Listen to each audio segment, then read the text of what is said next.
Good afternoon, and welcome to the Mobilizing Municipalities for Biodiversity webinar. The webinar is in English today. I will do a bit of housekeeping in French now to set up the transcription for those who prefer French captions before we get started. Bonjour à toutes, bonjour à tous. Merci d'être là. Bienvenue au webinaire des municipalités engagées pour la biodiversité. Le webinaire va être en anglais.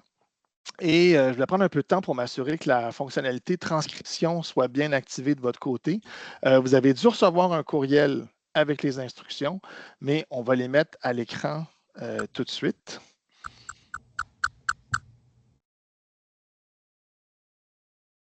Donc, pour l'activation, on peut choisir des paramètres de langue. On va avoir des anglo-canadiens, donc rassurez-vous, et non pas des anglo-américains. Et comme ça, vous pouvez faire la sélection donc à partir de la roue dentelée. Si vous avez un enjeu technique, n'hésitez pas à utiliser le clavardage et on va pouvoir vous assister, répondre à la question. C'est une fonctionnalité qui est encore expérimentale, et nous-mêmes, au jour de la Terre, on est dans nos premiers pas. Donc, c'est quelque chose qui ne fonctionne pas. On peut utiliser la boîte de chat de clavardage pour déposer les sous-titres en temps le plus réel possible pour que vous puissiez suivre la transcription, les sous-titres.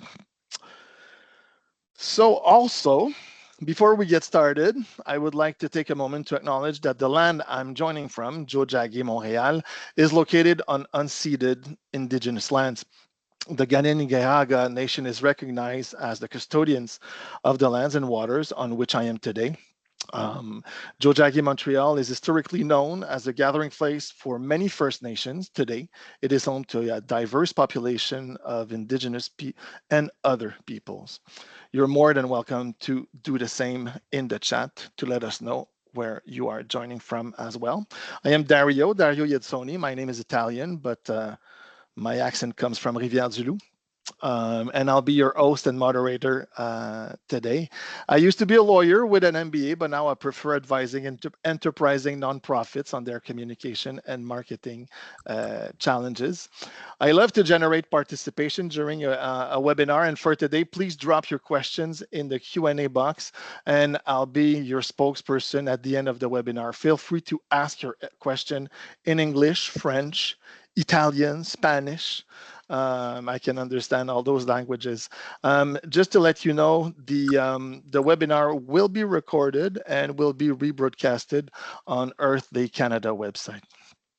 So, the webinar itself, the Mobilizing Municipalities for Biodiversity, is presented by Earth Day Canada, as you can see from my background, as part of its Mobilizing Municipalities movement. The movement was created in 2020 for the 50th anniversary of Earth Day.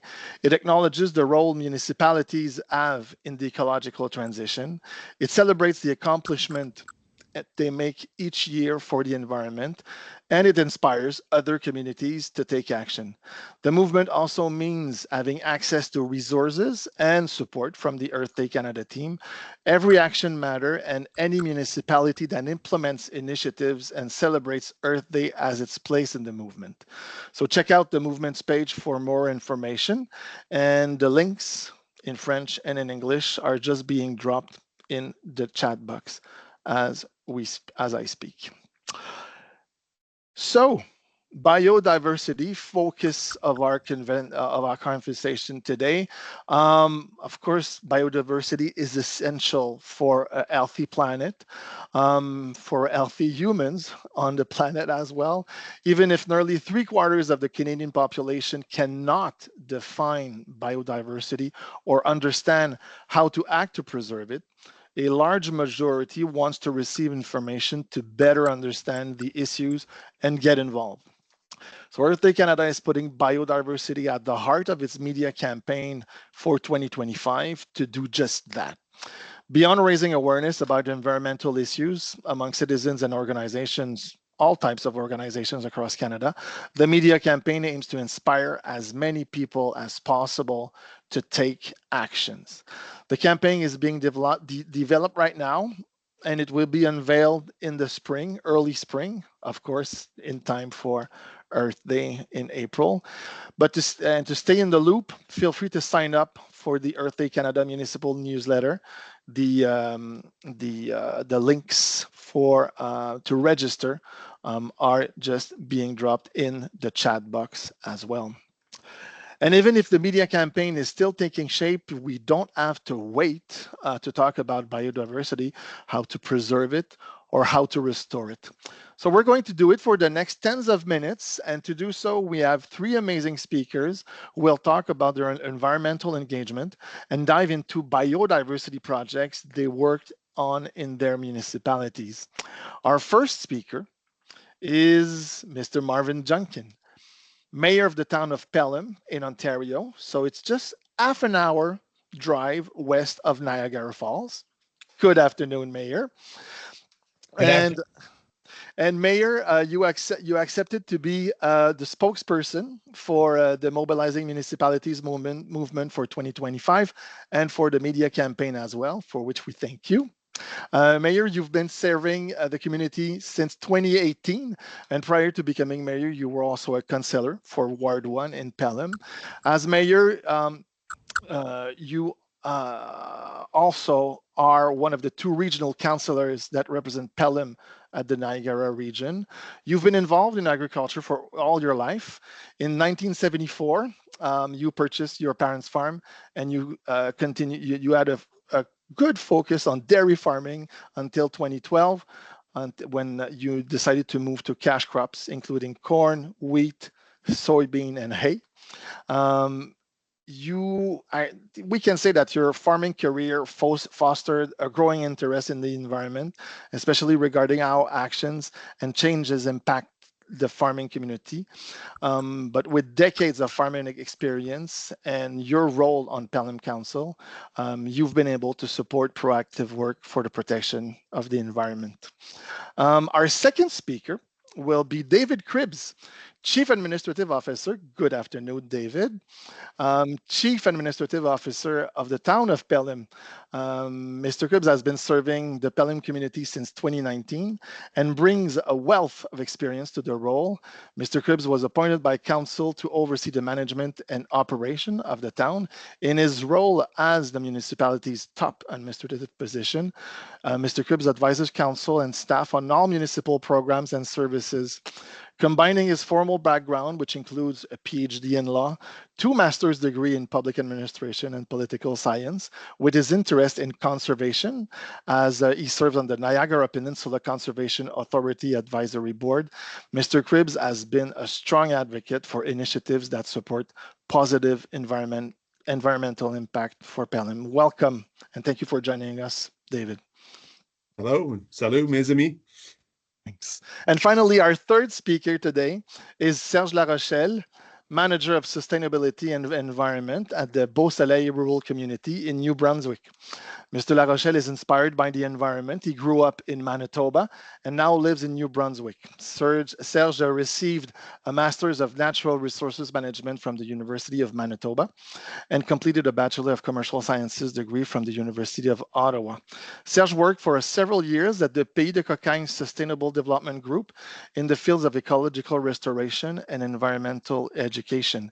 He recently joined the Beausoleil Rural Community as Manager of Environment and Sustainable Development. Welcome, Serge. It's lovely to be here with you. Thanks for the opportunity. It's fun. It's fun to have you all together, gentlemen, and I'm sure that we'll have a great conversation. I'd like to start with you, Mayor Junkin. First of all, what motivated you to become a spokesperson for the movement Mobilizing Municipalities for Biodiversity? Well, let's go, if I can, let's just backtrack a little bit. My agricultural career took a break from high school, and as you say, retired from the dairy industry from 2012, but spent 40 or 50 years farming, and believe me, you gain a lot of respect for Mother Nature, and you realize that Mother Nature is her own boss, and and you work with Mother Nature, you definitely don't work against the lady. So having that respect, I don't think there's any other word for it, having the respect for Mother Nature, um, I realized that once I got into politics that I wasn't the only one that felt that way, that there is indeed, and especially the last decade, I think it's become very prominent that if anyone in government isn't paying attention to the environment, which is of course coming from the residents, well then you're not going to be in politics very long, because the residents, they demand, they want an environment for their grandkids. They want it for themselves, and that's what they want going forward. Is a government that, yes, we initiate growth, but not at the cost of the environment. And so with that kind of philosophy, that's how I entered politics. We have the last remaining cold stream in Niagara has its roots, its headwaters in the town of Pelham, and it was being treated not very respectfully by other members, by other councilors, by other councils before this council that I'm with now came in being. And yeah, it was just my, like I say, growing up with Mother Nature, and then realizing that it was getting a lot of support from the residents. That exactly is why I think it's a great time for me to be mayor of this town. I have the honor of being the mayor, and working to preserve what we have for today and going forward. Wow.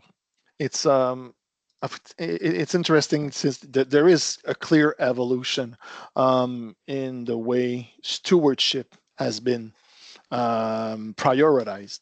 And what kind of event is your municipality organizing for Earth Day in line with this prioritization? Excellent. So we actually, for the last, since I've been involved with the town of Pelham staff, we really have got a full schedule. Not only Earth Day, but Earth Week. We have municipal cleanup, roadside cleanups. We provide all the equipment.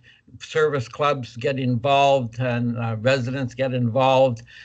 Then when Earth Day itself comes, this year in particularly, we are having a local radio station is going to be broadcasting from our community center, the Meridian Community Center. And on that program, we're going to be having, we'll definitely have town staff talking about what the town's initiatives have been in the future, will be in the future. I will be talking along with my CAO, Mr. Cribbs, about why we have initiated the initiatives that we have. Also bringing on experts from Brock University, climatologists. We have a climate and committee that advises council. We'll have members of them hopefully on the program, but their job is on the advisory committee. And then other than the program, for the last 2 or 3 years, we've been subsidizing the rain barrel campaign. Yep. Anyone in the town wants a rain barrel, they can come and pick it up that day. And the town, like I say, subsidizes that. That has been really a program that's really been endorsed by the community. Great to see that.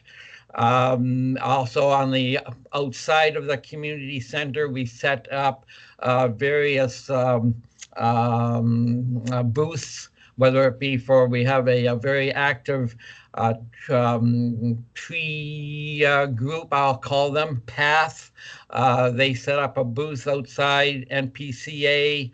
Last year, we're also having a geopark that is trying to get established in the region. They will be on site, and various other community groups bringing forth their environment initiatives at the same site. So it's and I believe if it's not the NPCA, we have one group that gives away seedlings, tree seedlings during the day, and that, of course, is nothing nicer than to see a couple of youngsters heading out the door, holding on to the trees that they're going to be planting back home in the garden. What does the NPCA stands for? MCC. The NCPA, Niagara Peninsula Conservation Authority. Wonderful. They're the local on which Mr. Cribbs is on. It's on the advisory chairman, I believe. Yes. Wonderful. So, but what would be the initiative that stands out in your mandate, and would you be that you would want to share? What maybe something very close to your heart? On Canada Day, I just and it's not just Canada Day. The way that we have enveloped or grasped the concept of that we needed more trees, or doing when anytime we have parkettes, we make sure we plant 10 or 15 trees. There's a native tree that grows just in our particular area of the province, a little bit more south than us, and that's the cherry birch tree. We're really making several plantings of that. So we're increasing the tree canopy throughout the town wherever we can. And whenever we do have a tree planting session, we bring out the local schools come out. We get hubs involved. We do have a program that unfortunately we have the gypsy moth come into and destroys the canopy. We have staff that are very knowledgeable on how to defend against that. As a matter of fact, we've put together a pamphlet that other municipalities in Ontario send to us to get this pamphlet as to how to fight this invasive bug. So we're very adept at that and we actually put out kits that residents can stop in and pick them up, and they can pick them up at Earth Day, and it involves wrapping a tree trunk with canvas, blah, blah, blah. I won't get into that. We're not here to but still blossoming. Is the cherry birch blossoming like the cherry trees that we can see in Japan and South?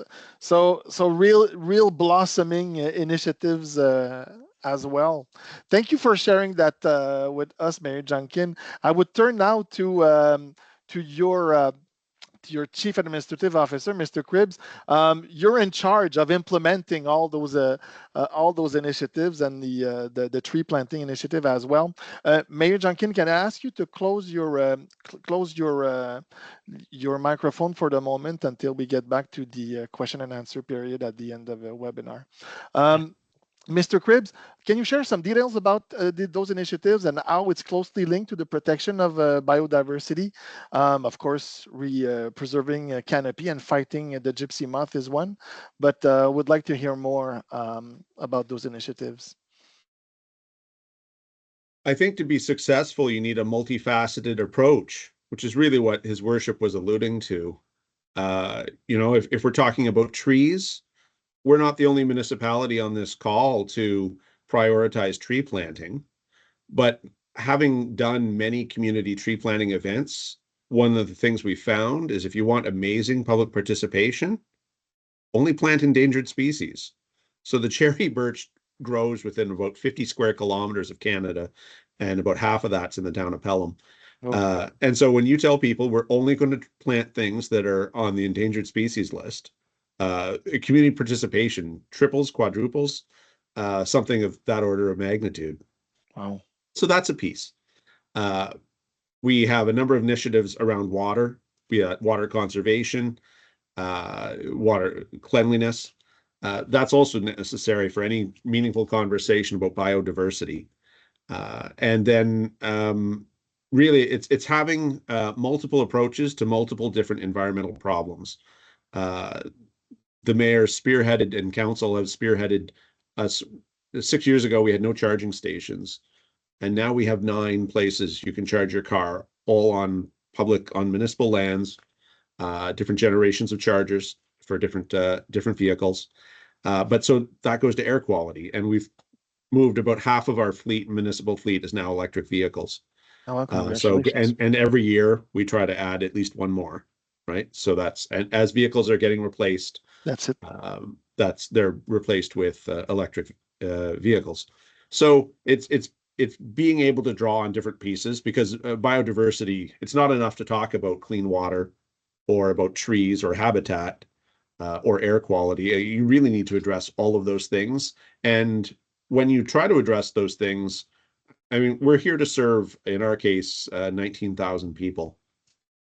But any of us who are in some part of advocacy or the public sector, your message goes out, and people who are interested in water, it sounds crazy to say, but might not be interested in the tree habitat as much, or who want to address air quality, but they don't see it in lands or parks or beautification. So if you have different kinds of messages and you do different types of programming, you will get more involvement, because there'll be at least a piece that speaks to someone. If not the entire, one would hope it's the entire board, but if not, we've improved our resident participation dramatically by appealing to different parts of biodiversity. So, and what were the challenges that you faced in implementing, or just even to start? Did you probe the interest prior to programming? What kind of, how did you face those challenges as well? There are 3 things I think you need for success. One, you're going to have to put some resources in. That's time and money. And if you're not prepared to invest those, then you're not really serious about it. You can't just hope for grants from higher orders of government or third-party institutions. You do have to be able to walk the talk. Secondly, you need leadership. I think our most impressive project was saving the 12-mile creek, which is the only freshwater source and habitat for trout in the Niagara Peninsula. All of the others have been lost. All the other creeks are now warm and no longer support trout. And we got that leadership from the mayor. In fact, I remember being in a meeting with him and a couple of environmental groups and concerned residents. And he just turned and said, like, not on my watch. We're not losing the last creek that's headwatered in our town and losing the trout. Not on my watch. And that principle actually guided 3 orders of government, and 2 NGOs, and then some private sector contribution to coming up with a solution and a fix. And we saved the creek last year, and more importantly for biodiversity, the trout within it. So you need leadership, you need some resources. And thirdly, I think Pelham is like most municipalities, particularly the smaller ones. We didn't have an employee with particular expertise in matters green. Okay. In sustainability, in biodiversity. We know how to plow the roads, we know how to collect property taxes, we know how to run rec centers, but this wasn't an area of expertise on our size. And so we reached out to the community, and are people ever willing to volunteer to make their communities better and healthier? So we finally have a climate and sustainability advisory committee, and there are a whole bunch of talented people. And then we've also partnered with Brock University on a number of initiatives. So Brock's about 10 kilometers from where town hall here, where we're sitting. And so plenty of brain and talent at Brock, but they want to go out in the community and help make things. So if you give researchers an opportunity to succeed and to research on something that's real life and real world, and or apply their already existing expertise, they will. So we couldn't have had our wins without leadership, without resources, but the ultimate piece, it's just not going to come out of town hall staff or even council, if I may say that. It has to be the community and all that entails. And we're fortunate to have a university and some very progressive employers and some very good community partners. And so we've been successful. And us and concerned and expert citizens as well, willing to participate on the on that advisory board. What kind of mandate or projects does the advisory board tackle, or what kind of is it a consulting group? Are they acting on some very specific projects? What kind of role do they play? Well, so it's a bit pragmatic and it's a bit theoretical. And I think if you only do practical or you only live with your head in the clouds, you're less effective than you could be. And so what have our advisory committees helped us with? We've 2 years ago, we finished transferring all of our lights over from the sort of sodium to, we're now saving $400,000 a year in electric costs on our streetlights. And where did that start? That started with that group. And we've switched over we make ice in our arenas with cold water, not hot. That saves $40,000 a year and a lot of emissions because we don't need the power to make hot water to make ice. 1, 2. So those are some pragmatic things.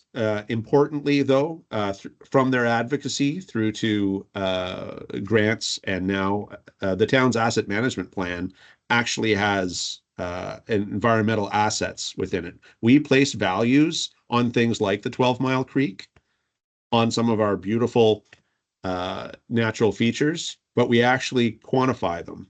And I'll tell you, if you don't count something, you don't value it. Show me your budget, show me how you spend your money, and I'll tell you what you care about. We now place values on our natural assets. That was started last year, and we're just fleshing out the last part of that. But we actually have trees, water courses that we value for their environmental protection, for their their environmental function, and we will in the future spend money on those if and where and as necessary to ensure that they continue to function the way they should, not just for the innate beauty and the fact that they should exist, but as a pragmatic way to help us deal with climate change. Yeah, and so the resilience to make sure the resiliency of Pelham is helped by fully and completely. That's it. That's and since it's not been around for more than a decade, embedded in the municipality planning and operations, if there's some municipalities on the call that would like to start, what should we start with? Should we start with convincing the mayor, because you mentioned leadership? Should we start by proper budgeting of time and resources?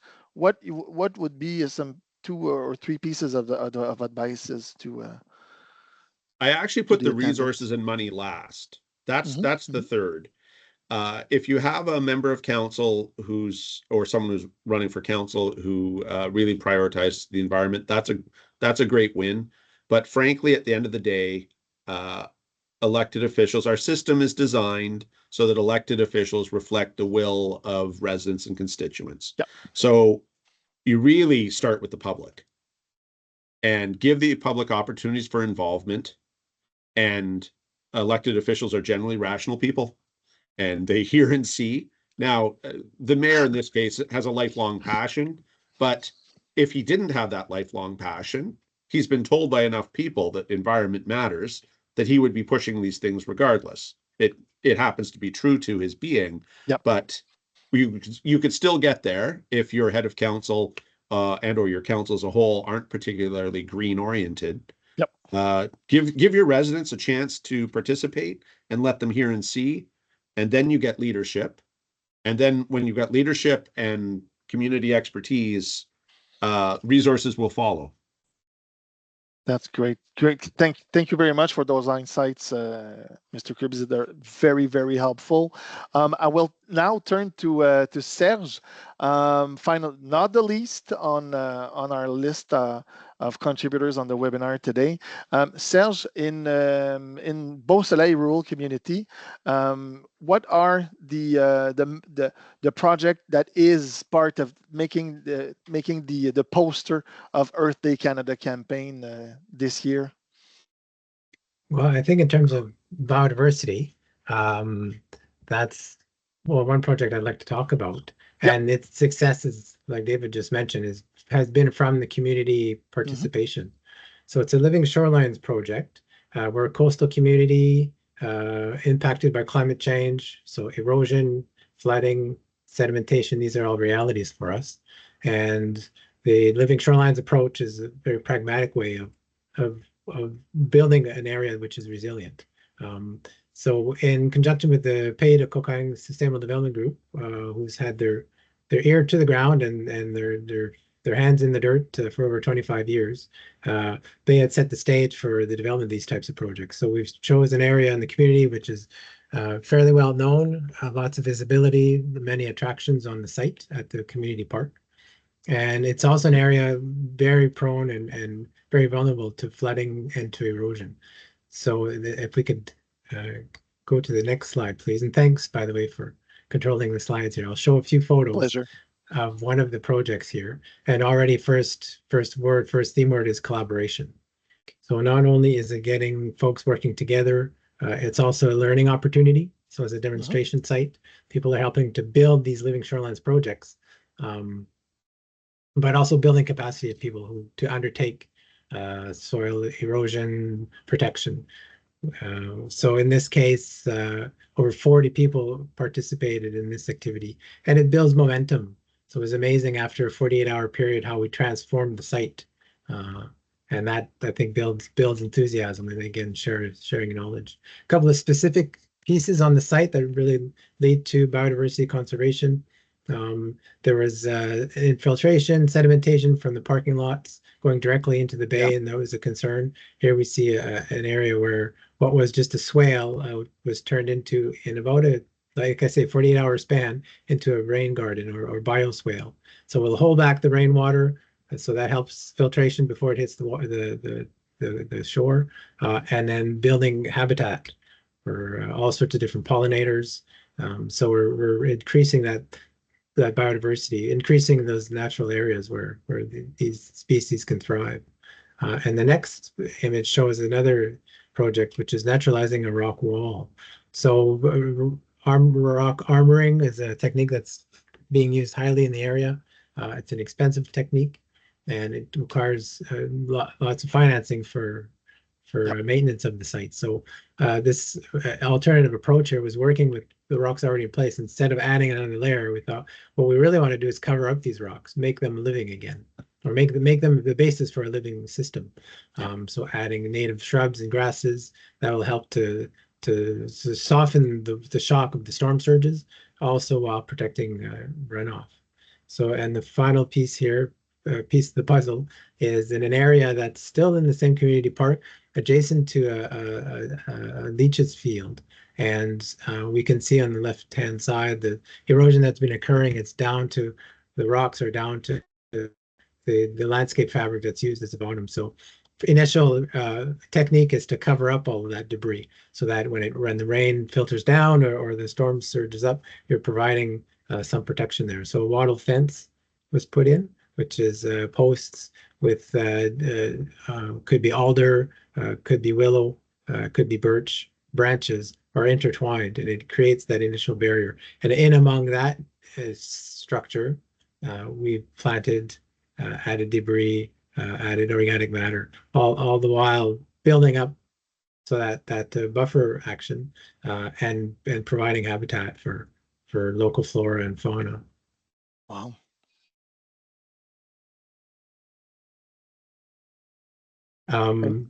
Yeah, I don't know if you wanted to ask a couple questions about that, or well, yeah. What are the those? So this is still the living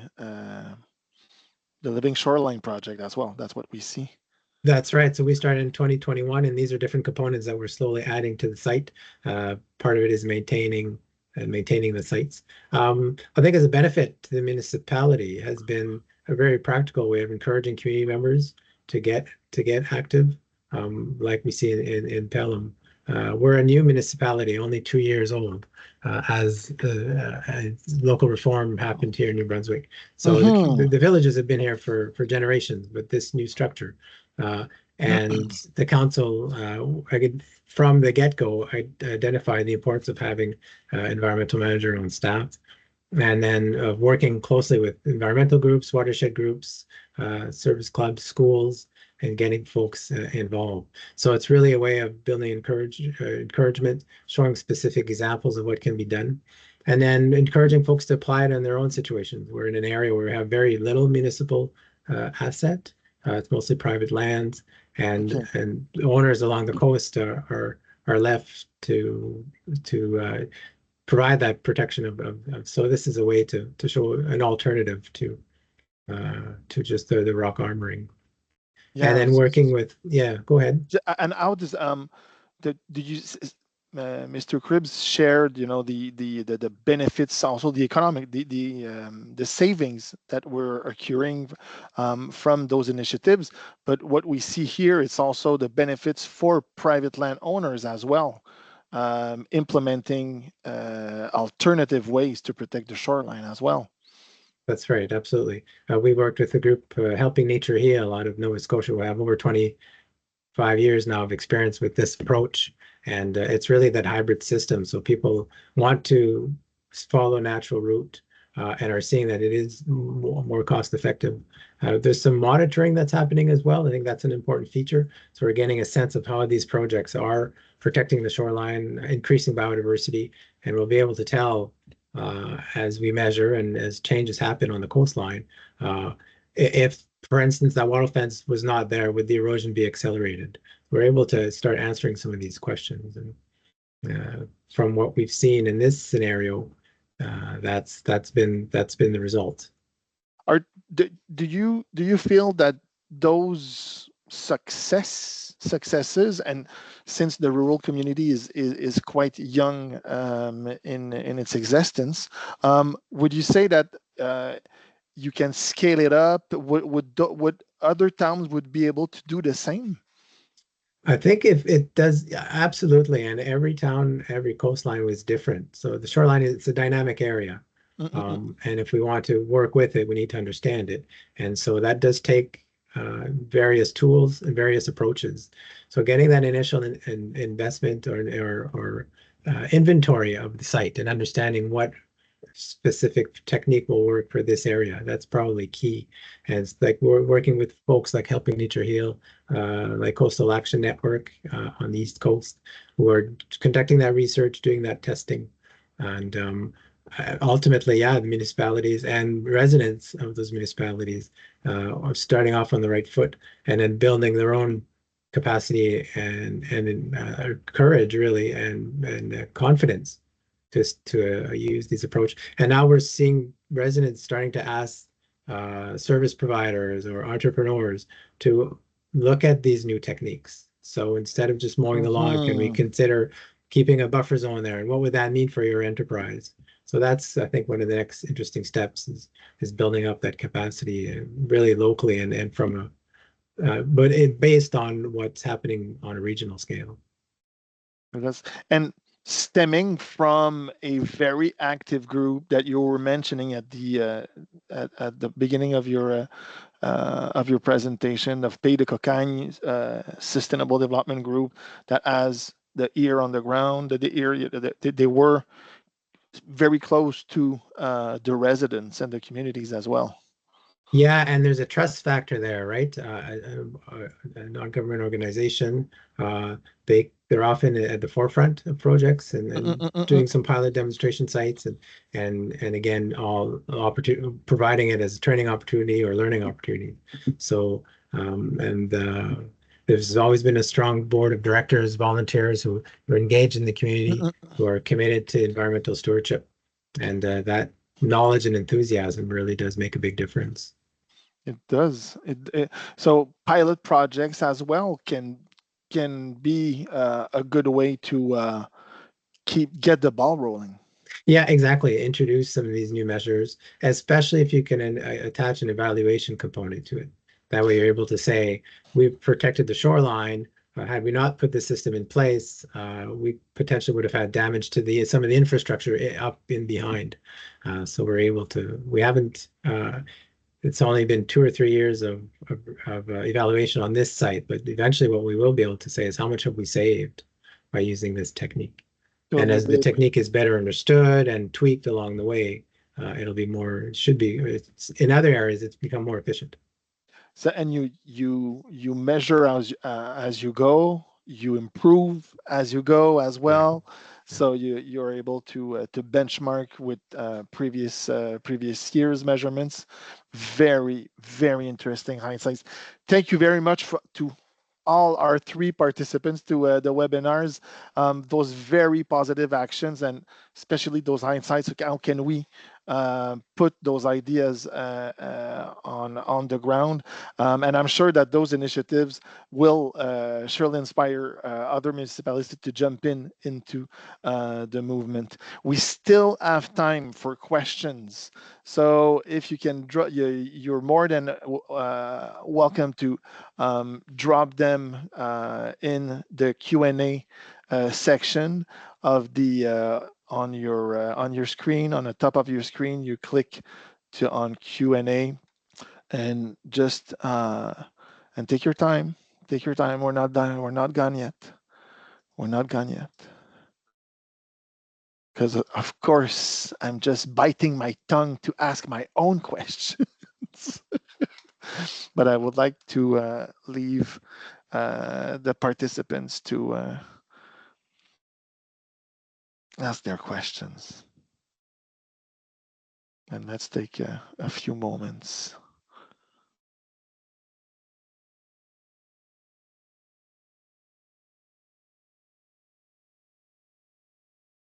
If I could just, while we're waiting for the questions, the PowerPoint that we just saw from the coastal work, see the volunteers out there. Wow, it gets you.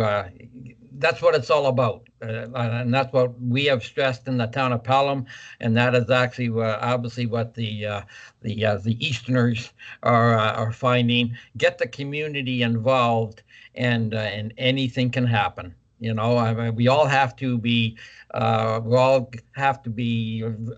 thinking of the dollar, taxpayers and what have you.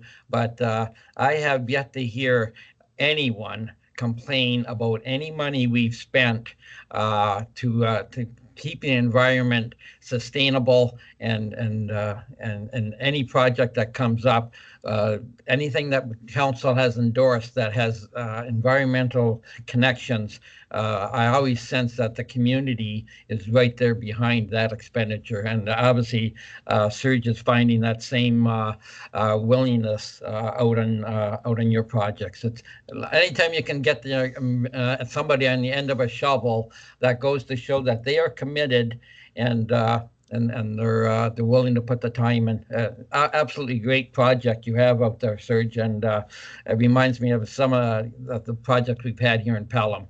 Anytime, it's just great to see. I'll leave it at that. Thanks. Thanks, Mayor Junkin. And if I can just build off of that, the value of all that volunteer work. We start adding up the hours, the equipment that's borrowed, the knowledge behind. It's hundreds of thousands of dollars over time. It adds up very quickly. So to start accounting for that is we do it just in volunteer hours, but there'd be many other ways to do that as well, and to get a sense of the true value of it. And of course, just building society along the way, and helping the environment. So we've got a lot of things in common. It's very interesting. Excellent. Great. I do have Susan having a question. Any tips the speakers have to gain volunteers? Susan is from a very small town of 1,200, and it seems to be the same folks always giving time. They're giving their time. So do you have any ways to get, new, fresh forces to get involved? What would be your tips for Susan?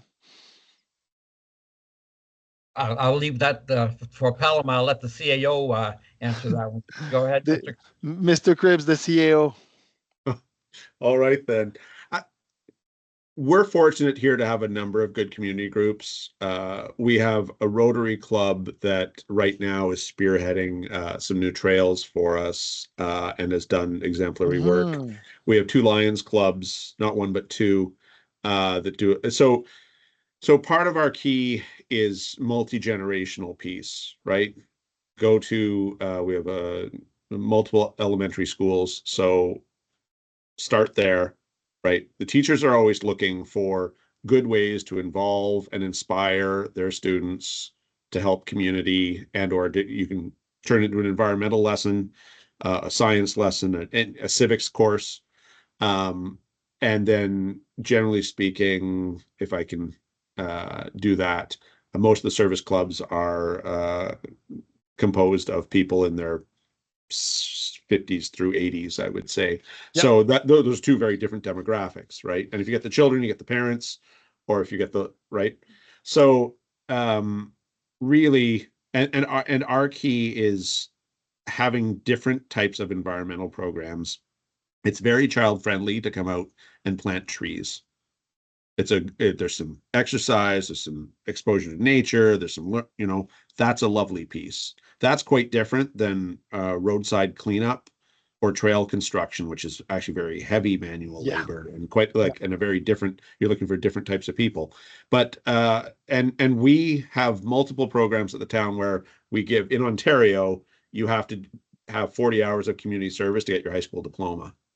So we have a bunch of young, healthy, generally fit people who are looking for their 40 hours. Yeah. And so we bring out students to help us recycle after our community events.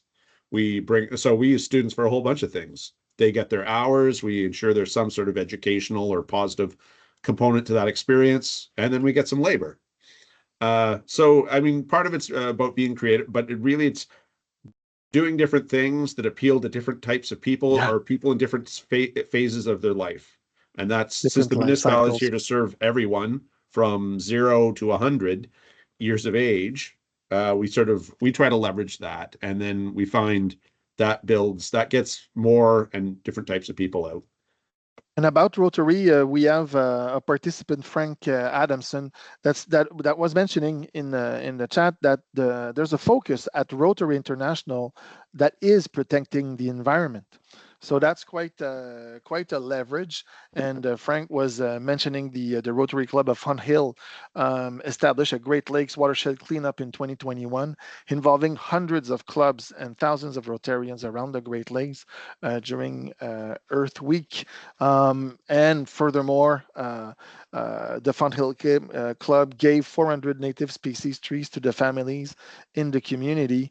And Frank was talking about his own Lions Club planting 500 trees. So those kind of involvement as well, where you can have funding as well as participation. Serge, Mayor Junkin, did you want to add some to David's?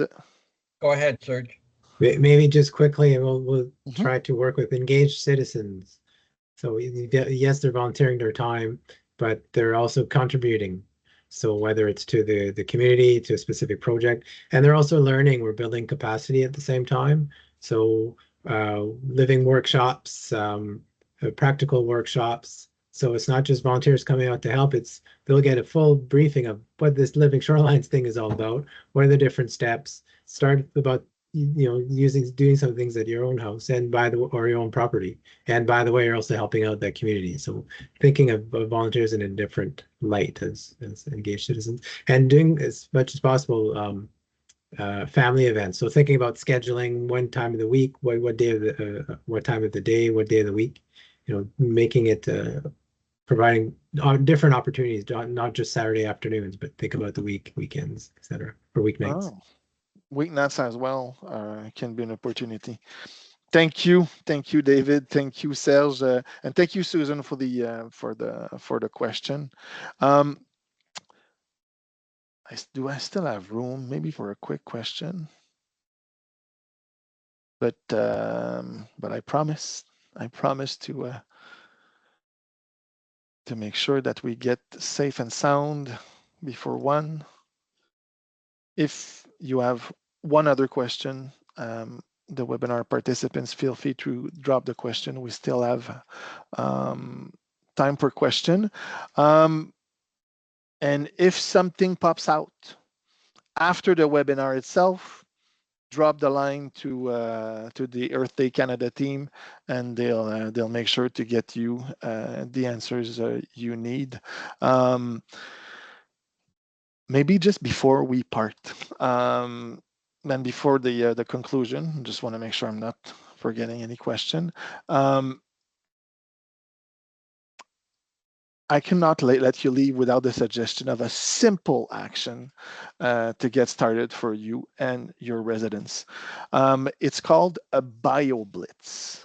A BioBlitz that is, and Susan was curious about the cold ice making. So I will pause my explanation on BioBlitz and have David explain the cold water used for the ice making. All right. It may be that the mayor can remember the name of the company we use. I cannot. But there's a European company that started making. So ice is made out of hot water, not cold. This is counterintuitive, but every arena in this country more or less makes ice out of hot water. So a European company figured out a good way to do it out of cold, which has always been a technical challenge. And for us, Oakville's a large city, about a 45-minute drive from where we sit. And they were brave enough to pioneer, at least in Canadian terms, pioneer that. And we jumped on board within about 3 weeks of them getting their first results, because it very clear it's huge environmental benefit, huge cost benefit, like win-win both ways. So the technology exists, and we've been successfully flooding 2 NHL-size ice pads for 5 years now, 4.5 years in that range. Your Worship, do you have any commentary to add? Yeah, I'm just looking. Retired hockey coach here speaking, so he really knows his way around the rink. So I do know that using the cold water is every bit as good for the ice surface. The job is just as well that way as it was with the warm water. And I believe the name of the company that we did was Avista. You'll have to either Google drop it. the CAO note. It's the savings are unbelievable, telling you honest truth. And anytime you can turn off a hot water heater and just and go with cold water in your Zamboni, it's a great plus for it. And as the CAO says, we have 2 NHL rinks in town that we flood every hour. So the savings is substantial, and anybody who's listening, get a hold of your municipal leaders and ask them about this, because I tell you, it's not well known, but the amount of money that you have to put out is minimal, and the savings are great. And again, that's what makes the municipal work so rewarding, is that anytime you can help the environment, do things to cut down on emissions, and plus save the taxpayer money, it's a win-win for everyone. It's a win-win. It's a win-win. Thank you for. So if I heard well, Avista, Avista. Yes. Wonderful. Thank you for the tip. I have Frank saying, recommending reach out to your local Rotary Club for grants for environmental projects. Many have district grant money worth about $5,000. So that would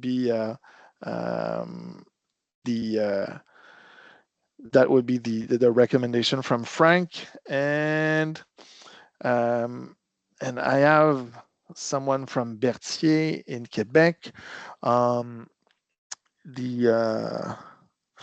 They have this challenge in a rural area. Berthier is it's more or less an hour from the island of Montreal on the northeast. And climate change concerns everyone.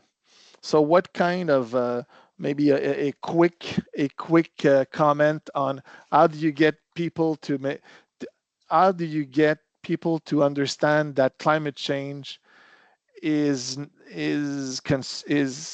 something that concerns everybody. Have you faced that challenge at one time or another? Serge, you want to go ahead? He's not sure. He's thinking. Sure, give me a second or two. Yeah. I think people are being affected by climate change. So whether it's real or not, the impacts are there. On the coast, it is obvious. People are talking about it on a daily basis. Oh, I don't remember the bay being this high ever before, and these types of comments, and then just damage from flooding and storms and whatnot. We did an activity or a process to put together a climate change adaptation plan. We involved a lot of the municipality with that, and that was a really important way to educate, to identify priority areas, vulnerabilities, to start getting at some solutions. Who should we be working with? Who are we already, and who should we get around the table? Emergency measures, folks came up quite, already have capacity to deal with extreme events, but also information directly to the citizens. What can they do to prepare themselves, whether it's preparation for storm or adaptation to their residences to make it more flood proof. And so that was a combination, getting folks together at town hall meetings, sitting around tables with maps showing where the vulnerable flood areas are.